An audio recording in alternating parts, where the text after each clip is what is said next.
Good morning, good afternoon, good evening, everyone. How are you? Hey, Tom. Good evening, Seb. How are you? Very good. Very excited to be here. Welcome to this unveiling of our State of the CSM Nation survey results. We have some really good insights coming up. But first off, I wanted to welcome everybody.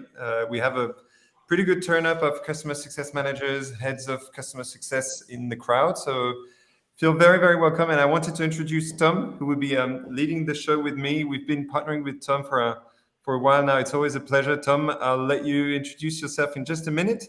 My name is Sébastien. I'm co-founder and COO at Melting Spot. We're a community platform designed to help companies, and specifically SaaS companies, grow and engage customer communities to improve their activation, retention.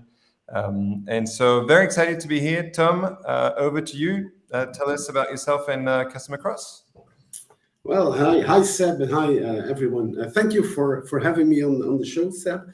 I was always very interested by the results of this survey, and I'm really looking forward to the update you will give us today. So I'm Tom, the co-founder of Customer Cross. Customer Cross is a service company that is customer success focused, and we help our customers to reach durable growth using our Customer Cross methodology. I've been in the tech space for about 20 years, always in customer service and customer success roles. So it's my pleasure to be in this show now. Awesome. Thanks, Tom. There's one word of advice before we kick things off. Please jump in. We're live. We're here to answer any questions you might have. If there's a number that sounds something that doesn't sound right, or if you want to comment or add to one of the findings that we have here, feel free to jump in, ask your question in the chat, and we'll be answering this question live as we speak. Okay, all questions will be aggregated and pushed to the Melting Spot platform, and we'll be in a position to answer these questions. So don't be shy, and please jump in. Okay, we're in, Tom. Okay, shoot it out. Off we go. Cool. So we'll start with an overview of respondent profiles. As with any serious survey, we try to reach a good number in the panel, and so we've pulled just over 2,000 people. We've had partial submissions, but a pretty good chunk of complete submissions, which means that we have a pretty good overview of responses, and the panel was big enough to draw some interesting findings.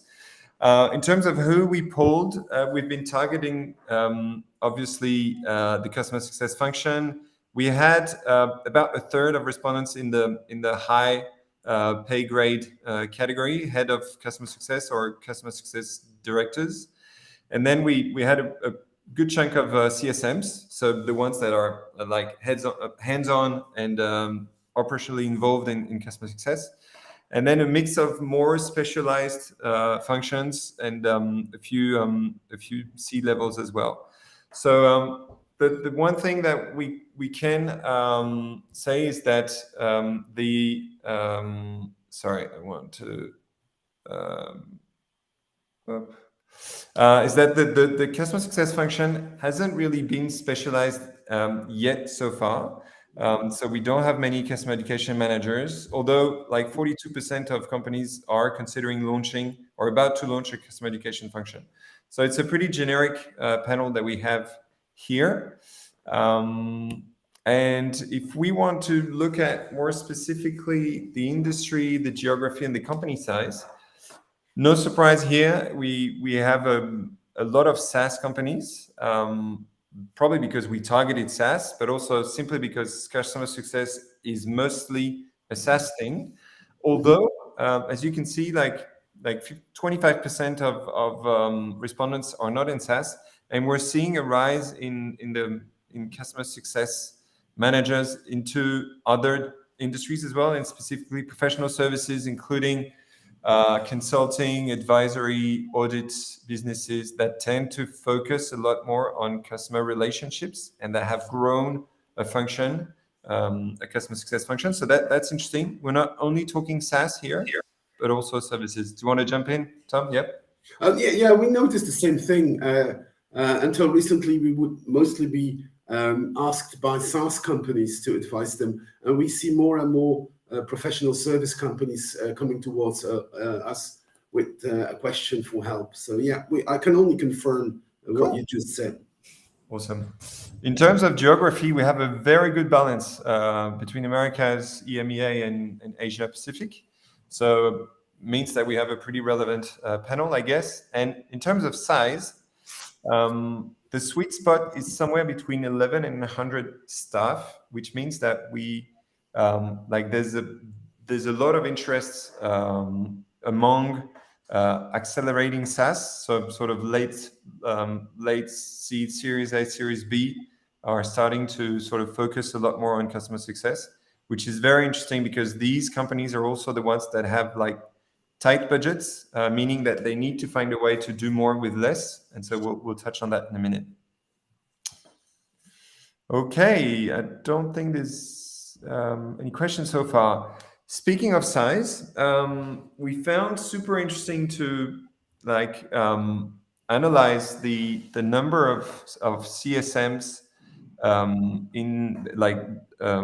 over the total number of staff. And what we're seeing is that the bulk of our respondents are in the 1100 category, but what we're seeing is that the 11 and 500 category is where CSMs on average have to cover the biggest number of clients. Yeah. And this, as they grow, these companies, they grow their customer base, but they don't grow their CSM headcount that much. And this, back to my comment, doing more with less. This is something that's a big constraint, is that as your customer base grows, your CSM headcount doesn't necessarily grow as fast. And this means that you have to equip your CS function with the right tools and the right processes so they can keep serving customers in a good way. Does that resonate with what you're seeing, Tom, as well? Yeah. We especially over the past 12 months, where we have seen, kind of a harsh economical situation. The do more with less comes back all of the time, especially amongst medium-sized businesses. Sometimes it's called you have to scale, but usually you can translate that into be more efficient or do more with less. So yeah, it perfectly resonates with what we see in the market. Cool. So that's this middle category here that we're referring to. You might not be there yet, but it's interesting just to see where you might be headed if your company is growing, if you're hiring. I think that's probably it. This graph here, there's not much science behind this, but it's actually derived from the numbers in the survey. It's essentially showing that customer success is gaining attention from most respondents. Like 65% of respondents are saying, my job is actually more important now than it was last year. So a lot of attention is drawn to customer success, and probably because 2023 is the year of retention and not so much of acquisition. As the economic outlook gets a bit darker, people try to hold on to their customers and not so much acquire new customers. So customer success is coming to the fore, but budgets are going down. So again, do more with less. And so, yeah, this is a harsh reality, but our friends in customer success are in a good spot. They're going to save their jobs, but they're going to have a lot of work in the next few months.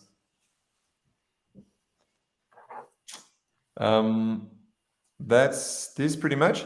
Interesting to note that customer success is gaining even more so attention in Europe than it is in America. And this doesn't mean that the States are running behind in terms of CS maturity, but Europe is catching up. Yeah, exactly. I was about to say the same thing. It's probably the other way around. Europe is now catching up with the US and with Asia. which explains the difference in the numbers. That would be my guess. Yeah, absolutely. And interesting to note as well that budget is not so much an issue in EMEA, sorry, as opposed to America, which means that the economic downturn occurred in America first, and it's sort of spreading east towards Europe and Asia, which explains that budget's not so much an issue in Europe and Asia right now. Yeah, but there's also the cultural difference, because in the US, because of the structure of the economy and the legal system and the social system, it's easier to adjust budgets, for instance, for resources on very short notice, which is way more difficult in Europe. So in Europe, you would see that this evolution is slower. The peaks are not so high. Whether it's upwards or downwards. So this is usually why in the US the impact is bigger when it comes to budgets and budget control than it is in Europe, because it's easier in the US to say, okay, I cut budgets by, I don't know, by 50%. Yeah. This is way more difficult in Europe. Yeah, totally agree. Awesome. Now, we're going to dive into the sort of the nitty gritty of this survey. We've asked respondents to provide priorities in customer success in 2023, and what they said is that globally there seems to be a big need for tools. Tooling is sort of front of mind for all CS pros. I think because they're trying to sort of mature their processes and they're trying to better serve their customer, but without spending too much time on it. So they're trying to scale, and scaling often comes with tools. So implementing best-in-class tools is first, globally. Training and upskilling the CS teams is second. And maintaining the right processes and the right playbook, it comes third. Interestingly enough, selling and upselling is not so much an issue. Like we were a bit surprised by this number, because we do believe that upselling is a key priority of customer success. I think there's two explanations behind this. One is we polled the customer success managers. I think their boss would probably have a different view. And second, customer success see their job as a service sort of care job, more so than a sales job. But down the line, extra care often means extra sales down the line. So, but yeah, would you agree with that? Yeah, I think you're right on the difference in view between the CS and the CS leaders. I think if you would ask it here in the audience, you would probably get a similar view. However, I am surprised by the top three, not by number one, because I think number one perfectly resonates with you have to do more with less, which we have been saying before. I am surprised to see that fighting churn is no longer in the top three. I remember when you presented the results, the first results in June, I think number one was fighting churn. Yeah. Yes, have disappeared from the top three, and that's kind of strange. Yeah, so it's going to come back, but yeah, it's a good. It probably for the same reason as upsells, focus on how to do things and not so much why you should be doing it. They're sort of heads down and focusing on okay, we need to get the right tools in place, and everything will fall in place down the line. It might be interesting to see the breakdown per function or per role when it comes to the priorities. Yeah, true. Again, heads of CS might or chief customer officers might have a different view here than customer success managers. Yeah, but fighting churn is still a key topic. I think we classify this as a challenge, and so later in this deck you'll see that it's still a pretty big challenge of in the CSM in the CS space. Cool. Sweet. So that's for top priorities. In terms of tools, since tooling seems to be a hot topic, we've asked, and this is this is getting a lot concrete. We've asked CSMs what tools they were using, and we've also asked them how satisfied they were with their toolbox. And so the result is sort of interesting. They still use emails as the number one, and by far, emails as the number one communication channel with their customers. Phone comes second. I think I thought phone was dead like in the early 2000. It's actually still there, which makes sense. I mean, one-on-one, high touch comes with a phone call or a video conference, which falls into this category when needed, but still pretty big, like 64% of respondents use phone to cater for their customers. And then there's other tools like the help desk, which is step one when you try to sort of self-serve support and care.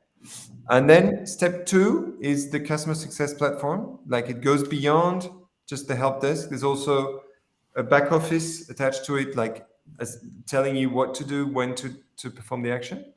And customer community platforms actually come next. The difference between a customer success platform and a customer community platform is as follows. Your CS platform is mostly a back office thing. It's like, okay, when do I need to run my QBR? What's the score of my customer? When's my next call due for this particular client? This client is under that turnover. I should be like placing a high touch activity. This is like customer success platform. Customer community platform also has a front office component to it, a place where customers can talk to each other, can talk to their CSMs, can learn, develop, grow at their own space, at their own pace. And so that's the big difference. Is chat included in customer community platforms, or is it chat below the support forum? Support forum, yeah. Forums are coming to the fore as well. We're seeing all large enterprises, mostly in the US, have started rolling out forums. The UX of these forums sometimes is a bit underwhelming. Like it reminds me of the good old SAP days some 20 years ago, but it still serves the purpose of, I have a question, other users might have the same question. I'm going to post it in the forum. Someone will answer that question, which deflects a ticket. There's no need to waste the CSM and customer service team time, and others will be able to learn from this as well. I am surprised to see that email is still reaches a 94%. It's amazing. I mean, we all complain about flooded inboxes. We all suffer low opening rates and low click-through rates, and yet email communication is still this high. Yes. This really, I'm surprised by the high number. Yeah. Well, and the satisfaction level is pretty bad as well. Like 6.5. So people use tools that they're not satisfied with. And if you compare this 94% number to the number on the right, 70% of SaaS customers are looking for self-service experiences. Yeah. They don't want the email drop, which goes to the entire customer base, which is not personalized. They want to come to a place where they can self-serve and where they can ask for a one-on-one interaction if they want to. And so this is why like customer success, customer community platforms and support forums are emerging. Yeah, which makes sense. Sweet. Okay. Now let's dive into digital customer success activation. So forget about like emails and phone calls. We're going to dive into other activities that can help activate customers. The interesting fact to note here is that a large majority of customer success teams already at least say they already have a customer community, which is interesting. So they've started leveraging discussions among their customer base.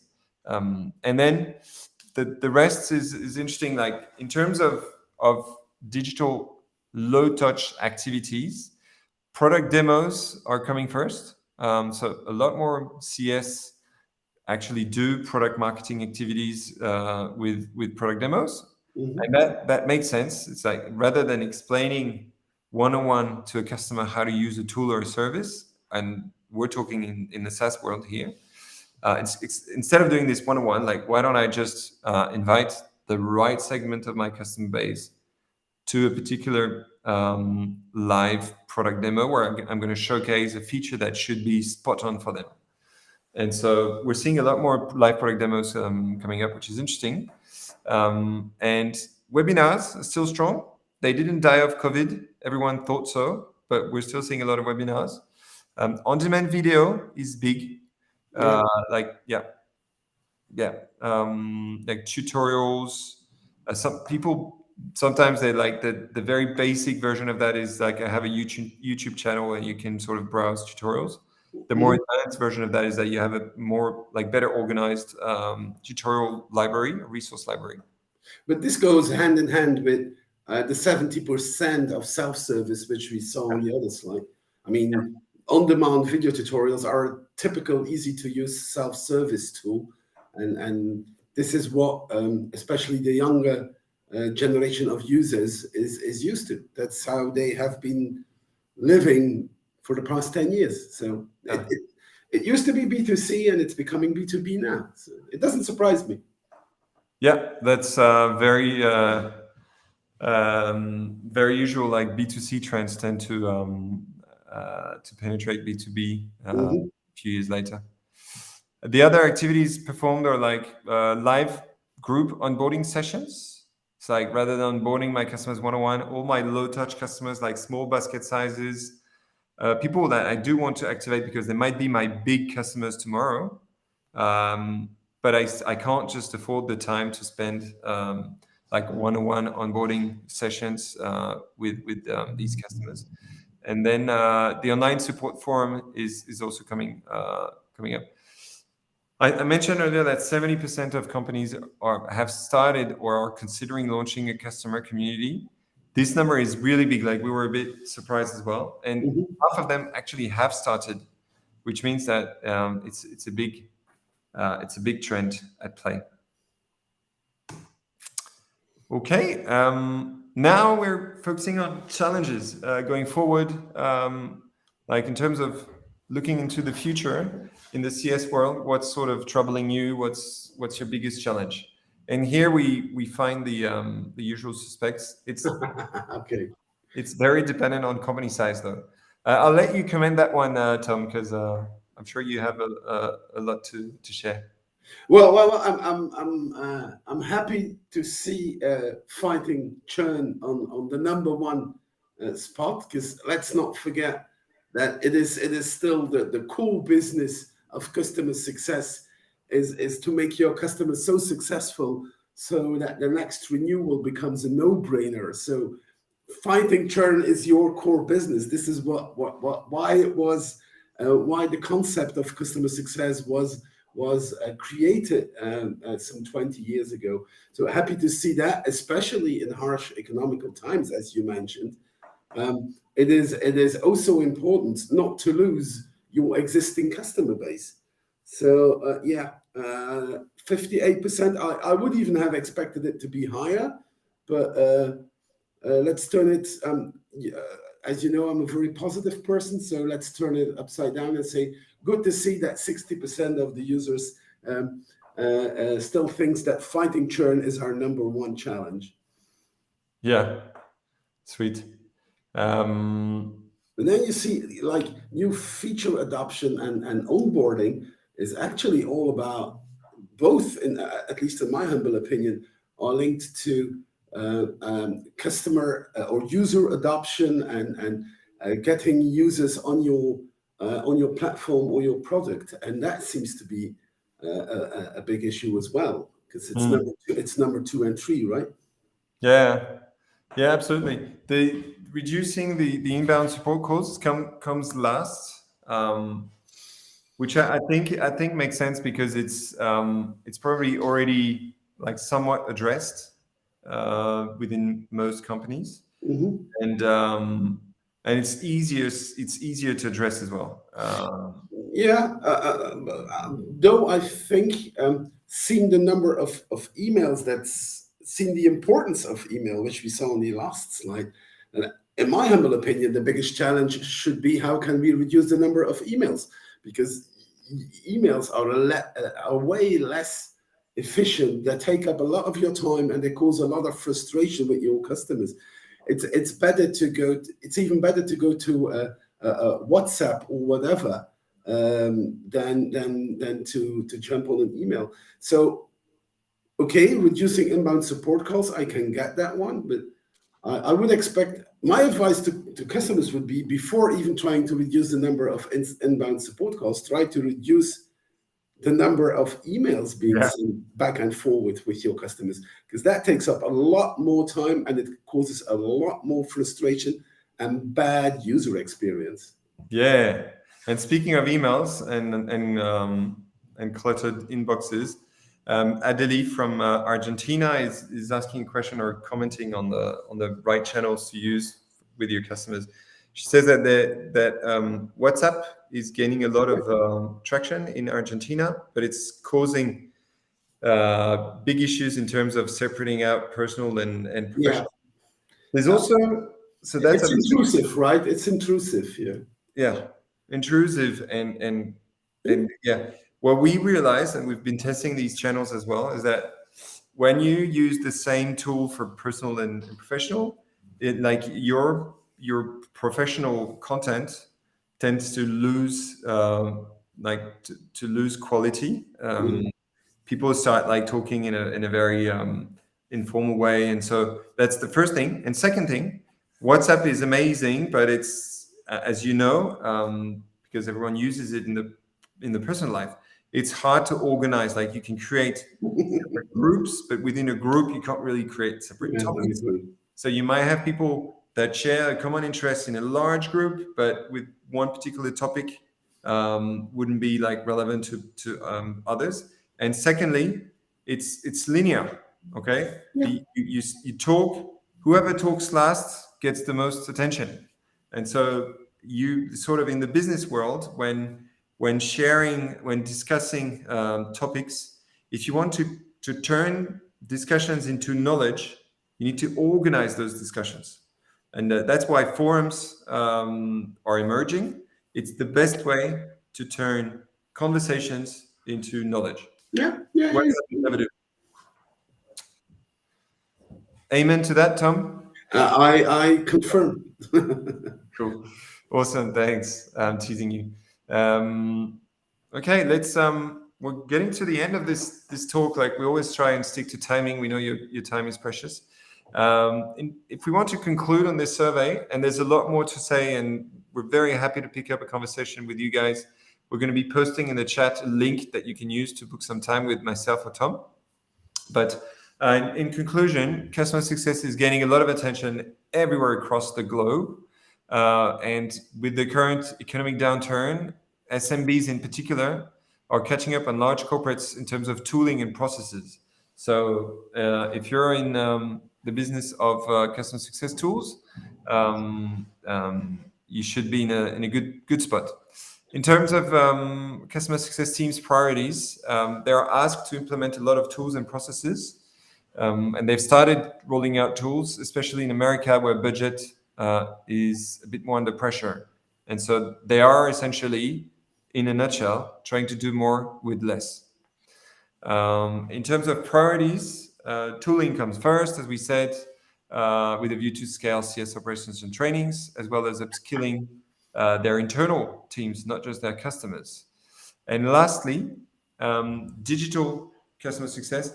We make a difference between like customer success and digital CS. We think that digital CS and digital CSMs will emerge, or sort of low touch CSMs.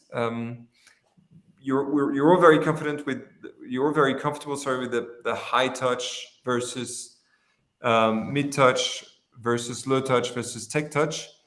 We're going to see a lot more professionals working in the tech touch / low touch area, because it leverages a lot more digital tools and a lot more advanced tools like customer community platforms or forums.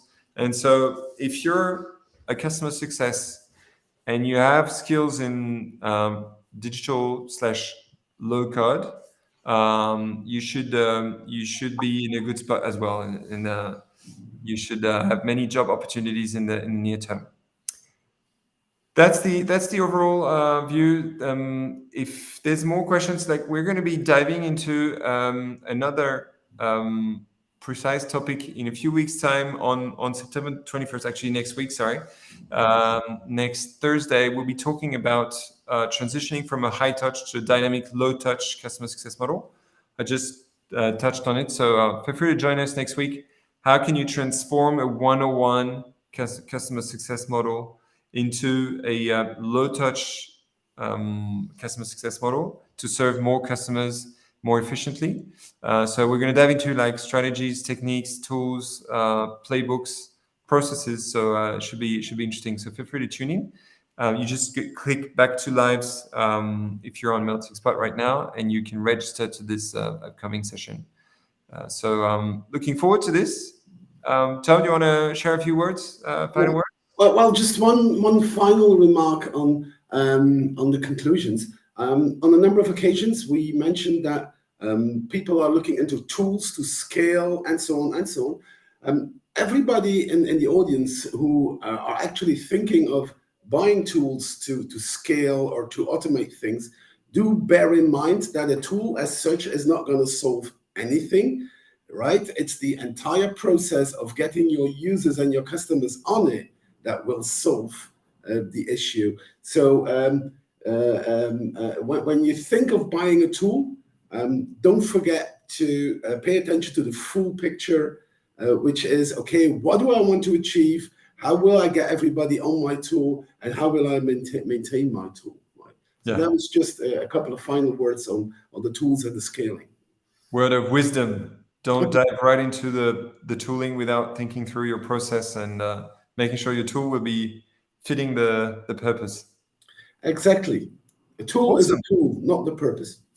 Yeah. Well, thanks for being here, Tom. Thanks everyone for tuning in. Always a pleasure. Any questions? Feel free to ping us in the chat of this live.